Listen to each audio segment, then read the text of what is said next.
السلام عليكم، ازيكم يا حبايبي؟ عاملين ايه؟ كل سنه وانتم طيبين. ان شاء الله النهارده هعمل لكم صينيه لازانيا بمكوناتها بسيطه وسريعه كده ان شاء الله. خليكم معايا. انا بشرت بصلتين متوسطين، ومعلش يمكن صوتي مش واضح لان انا تعبانه شويه، معلش. معايا بصلتين متوسطين، ومعايا 4 فصوص ثوم و2 مرقه، معايا بهارات اللحمه، ومعايا ملح، ومعايا معلقتين سمنه بلدي، ومعايا لحمه مفرومه، كيلو من اللحمه المفرومه، اللي عاوز يعمل نص نص على قد عدد الافراد. معايا الصلصه بتاعتي. الصلصه بتاعتي عملتها ازاي؟ انا بشرت طماطم وحطيتها على النار عشان تبقى صلصه، حطيت فيها نص معلقه سكر ومعلقه خل، وحطيت فيها بهاراتنا وملحنا لغايه ما بقت بالطريقه دي. معايا جبنه رومي مبشوره، ومعايا عشان اعمل ده الصوص الاحمر بتاع لازانيا. الصوص الابيض هنعمله اللي هو البشاميل. معايا نص كوبايه دقيق، ومعايا كيلو لبن، ومعايا معلقتين السمنه البلد دول هيستخدموا فيها. ودي المكرونه اللي احنا هنستخدمها في الوصفه. احنا هنروح سوا على البوتاجاز ونشوف هنعمل ايه.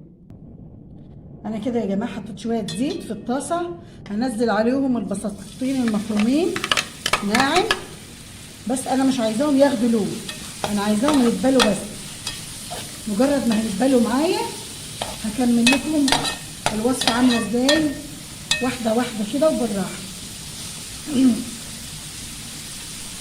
انا عايزاها تدبل، يعني هخليكم كده لغايه ايه ما تدبل.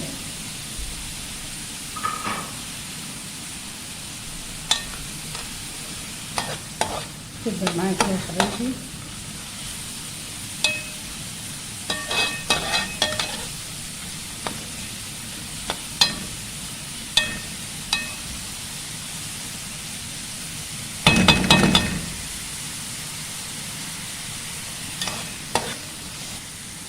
كده البصله دبلت معايا زي ما احنا شايفينها. هنزل عليها الثوم.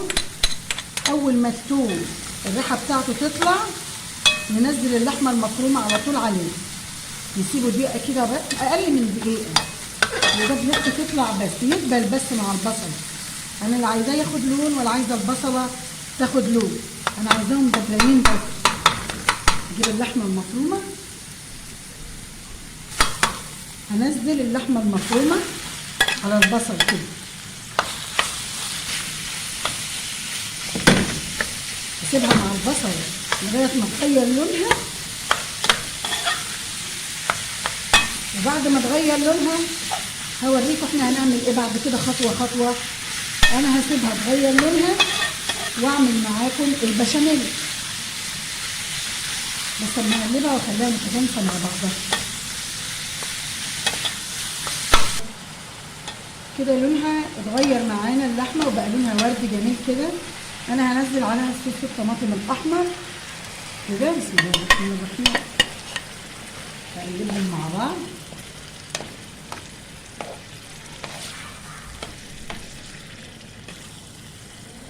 هقلبهم كده مع بعض واحط عليهم البهارات، الملح والفلفل، بهارات اللحمه والفلفل الابيض، كل ده هنحطه على بعضه كده عليها ونقلبهم كويس، وهنسيبها كده بقى مع نفسها لغايه ما تستوي. يكون احنا عملنا البشاميل. احنا هنحط هنا، هنضيف للسمنه البلدي معلقه السمنه البلدي وشويه الزيت. الدقيق بتاعنا ياخد لون، وننزل عليه اللبن بالتدريج. اللبن يكون دافي مش سخن عشان البشاميل يطلع مظبوط معانا كده. بتاخد لون، تاخد معانا لون.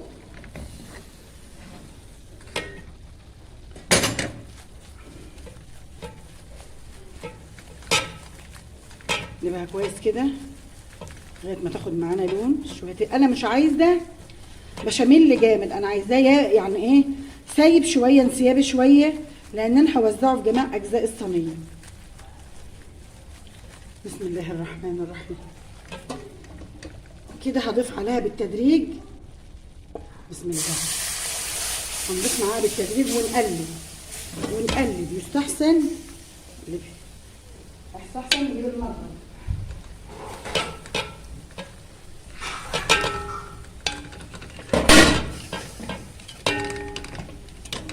هنضيف بالتدريج كده حبه بحبه لبن ونقلب نقلب عشان البشاميل يطلع مظبوط معانا.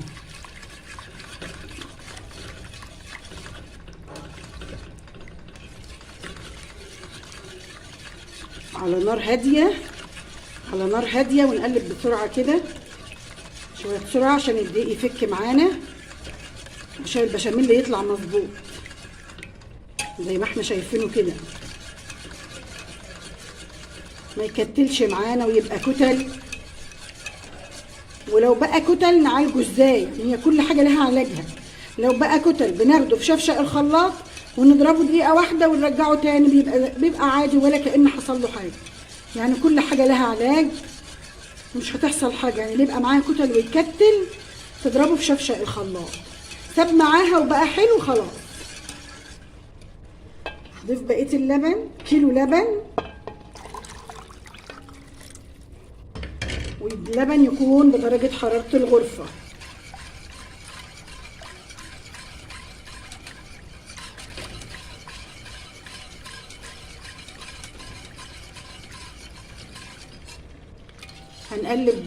هنقلب على طول كده.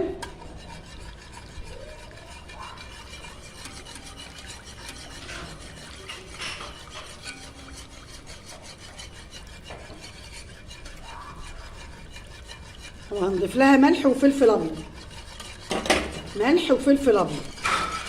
نقلب كويس ونتاكد ان الدقيق ما عملش كتل. بعدين نعلي النار علشان البشاميل يربط معانا.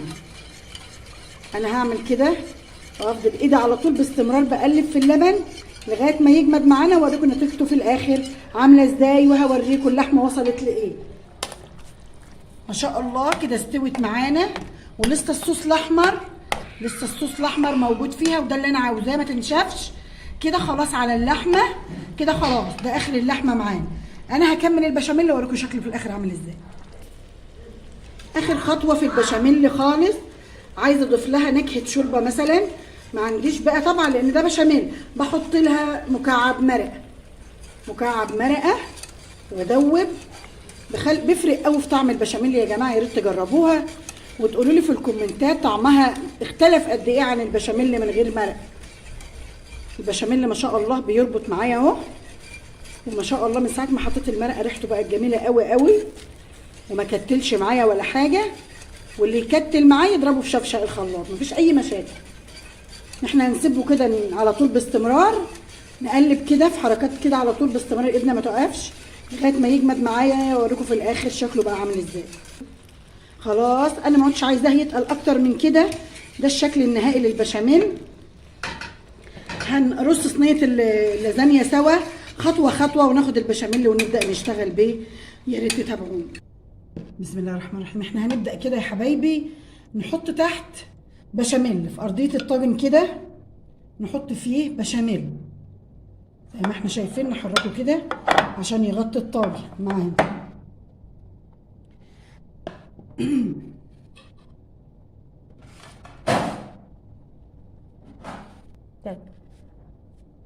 هنرص كده مع بعض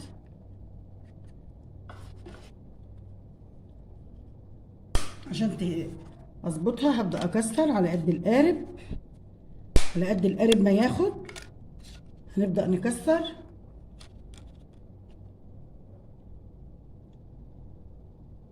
هنحط الصوص الاحمر باللحمه المفرومه، هنرص كده على اجزائها. خليكم معايا واحده واحده كده.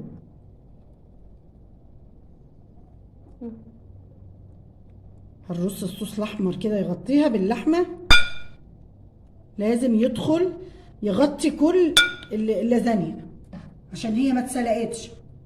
نحط شويه جبنه موتزاريلا، نحط شويه جبنه رومي مبشورين، نرجع تاني نرص لازانيا.